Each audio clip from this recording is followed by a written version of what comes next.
Apakah Anda pernah bertanya-tanya bagaimana cara para investor profesional menganalisis saham? Hari ini, kita akan membedah saham MPPA bersama-sama, dan saya akan membagikan rahasia analisis fundamental yang bisa Anda terapkan sendiri. Selamat datang di channel YouTube kami. Dalam video ini, kita akan mempelajari cara menganalisis saham MPPA menggunakan metode analisis fundamental. Pengetahuan ini sangat penting bagi Anda yang ingin memulai perjalanan investasi saham dengan lebih percaya diri dan informasi yang lebih baik. Sebelum kita mulai, penting untuk diingat bahwa video ini bertujuan untuk hiburan dan edukasi tentang analisis fundamental saham, bukan sebagai rekomendasi investasi. Sebelum membeli saham, pastikan Anda melakukan riset yang mendalam. Data yang disajikan dalam video ini mungkin saja tidak akurat atau sudah kedaluarsa. Selalu lakukan analisis Anda sendiri sebelum membuat keputusan investasi. Mari kita mulai dengan melihat pendapatan dan laba MPPA. Pada kuartal 2 tahun 2024, MPPA mencatatkan pendapatan sebesar 6 triliun 998 miliar 660 juta rupiah.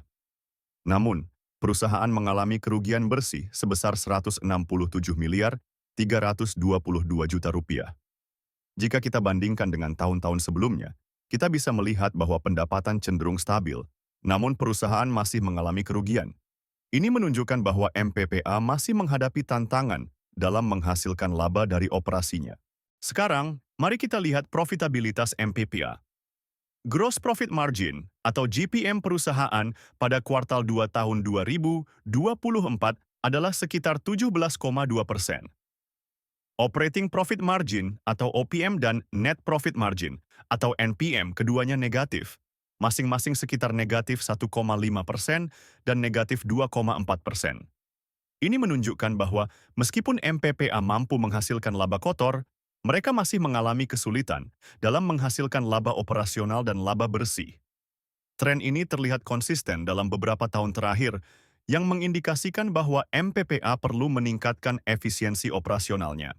Dari sisi posisi keuangan, MPPA memiliki total aset sebesar 3 triliun 453 miliar 947 juta rupiah pada kuartal 2 tahun 2024.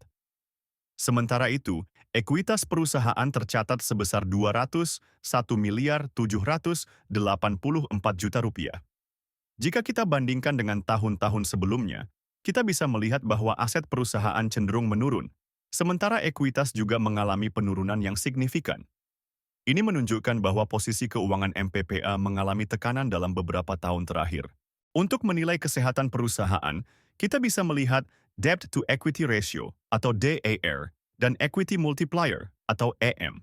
DER MPPE pada kuartal 2 tahun 2024 adalah 3,79, yang berarti utang perusahaan hampir 4 kali lipat dari ekuitasnya. IM perusahaan sangat tinggi, yaitu 17,1, menunjukkan bahwa MPPA sangat bergantung pada utang untuk membiayai asetnya. Kedua rasio ini menunjukkan tingkat leverage yang tinggi, yang bisa menjadi risiko bagi perusahaan jika kondisi bisnis memburuk. Untuk mengevaluasi kinerja manajemen, kita bisa melihat Return on Equity atau ROE dan Return on Assets atau ROA. Sayangnya, kedua rasio ini negatif untuk MPPA. ROE tercatat negatif 51,6%, sementara ROA negatif 3%.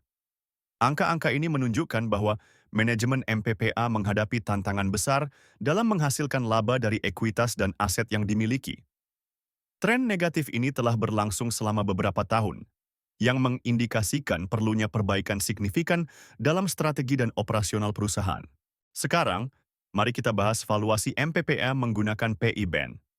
Harga saham MPPA saat ini adalah Rp50. Berdasarkan analisis PI Band, nilai wajar saham MPPA adalah Rp77,7. Ini memberikan margin of safety sekitar 35,6%. Namun, perlu diingat bahwa PE ratio MPPA saat ini negatif karena perusahaan mengalami kerugian. Dalam situasi seperti ini, PE Band mungkin bukan alat valuasi yang paling tepat. Alternatif lain untuk valuasi adalah menggunakan PB Band. Berdasarkan analisis PB Band, nilai wajar saham MPPA adalah Rp6,7. Ini memberikan margin of safety yang sangat besar, yaitu 85,9%. Namun, mengingat kondisi keuangan MPPA yang sedang mengalami tekanan, investor perlu berhati-hati dan tidak hanya mengandalkan valuasi ini dalam pengambilan keputusan investasi. Demikianlah analisis fundamental saham MPPA. Ingat, investasi saham selalu memiliki risiko dan penting untuk melakukan riset mendalam sebelum membuat keputusan investasi. Jika Anda menikmati video ini, jangan lupa untuk like, subscribe, dan share ke teman-teman Anda. Untuk informasi lebih lanjut tentang investasi saham, Anda bisa mendownload aplikasi InvestHor melalui link di deskripsi video. Sampai jumpa di video berikutnya.